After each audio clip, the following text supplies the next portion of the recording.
नमस्कार दोस्तों, आज हम सुनेंगे कार्तिक महात्म्य का तीसरा अध्याय।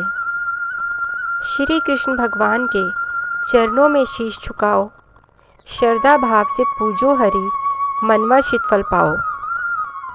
सत्यभामा ने कहा, हे प्रभु, आप तो सभी काल में व्यापक हैं और सभी काल आपके आगे एक समान है। फिर यह कार्तिक मास ही सभी मासों में से श्रेष्ठ क्यों है? आप सब तिथियों में एकादशी और सभी मासों में कार्तिक मास को ही अपना प्रिय क्यों कहते हैं? इसका कारण बताइए। भगवान श्री कृष्ण ने कहा, हे भामिनी, तुमने बहुत अच्छा प्रश्न किया है। मैं तुम्हें इसका उत्तर देता हूँ, ध्यानपूर्वक सुनो। इसी प्रकार एक बार महाराज बेन के पुत्र राजा पृथु ने प्रश्न के उत्तर में देव ऋषि नारद से प्रश्न किया था और जिसका उत्तर देते हुए नारद जी ने उसे कार्तिक मास की महिमा बताते हुए कहा, हे राजन, एक समय शंख नाम का एक राक्षस बहुत बलवान एवं अत्याचारी हो गया था। उसके अत्याचारों से तीनों लोक में त्राही त्राही मच गई। उस शंखासुर ने स्वर्ग में निवास करने वाले देवताओं पर विजय प्राप्त कर इंद्रादि देवताओं एवं लोकपालों के अधिकारों को छीन लिया। उससे भयभीत होकर समस्त देवता अपने परिवार के सदस्यों के साथ सुमेरु पर्वत की गुफाओं में बहुत दिनों तक छिपे रहे। तत्पश्चात वे निश्चिंत होकर सुमेरु पर्वत की गुफाओं में ही रहने लगे।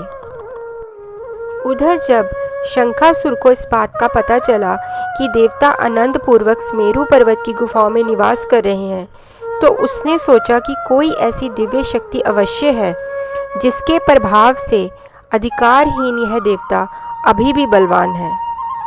सोचते सोचते वह इस निर्णय पर पहुंचा कि वेद मंत्रों के बल के कारण ही देवता बलवान हो रहे हैं। यदि इनसे वेद छीन लिए जाएं, तो वे बलहीन हो जाएंगे। ऐसा विचार कर शंखासुर ब्रह्मा जी के सत्यलोक से शीघ्र ही वेदों को हर लाया। उसके द्वारा ले जाए जाते हुए भय से उसके चंगुल से ब्रह्मा जी निकल भागे और जल में समा गए। शंखासुर ने वेद मंत्रों तथा बीज मंत्रों को ढूंढते हुए सागर में प्रवेश किया, परंतु ना तो उसको वेद मंत्र मिले और ना ही बीज मंत्र। जब शंखासुर सागर में निराश होकर वापस लौटा, तो उस समय ब्रह्मा जी पूजा की सामग्री लेकर सभी देवताओं के साथ भगवान विष्णु की शरण में पहुँचे और भगवान को गहरी निद्रा से जगाने के लिए गाने बजाने लगे और धूप गंध आदि से बारंबार उनका पूजन करने लगे। धूप दीप नैवेद्य आदि अर्पित किए जाने पर भगवान की निद्रा टूटी और वह देवताओं सहित ब्रह्मा जी को अपना पूजन करते हुए देखकर बहुत प्रसन्न हुए कहने लगे, मैं आप लोगों के इस कीर्तन एवं मंगलाचरण से बहुत प्रसन्न हूँ। आप अपना अभीष्ट वरदान मांगिए, मैं अवश्य प्रदान करूँगा। जो मनुष्य अश्विनी शुक्ल की एकादशी से देवोत्थान एकादशी तक ब्रह्मा मुहूर्त में उठकर मेरी पूजा करेंगे, उन्हें तुम्हारी ही भांति मेरे प्रसन्न होने के कारण सुख की प्राप्ति होगी। आप लोग जो सामग्री लाए हैं वे अनंत गुणों वाली होकर आपका कल्याण करेगी।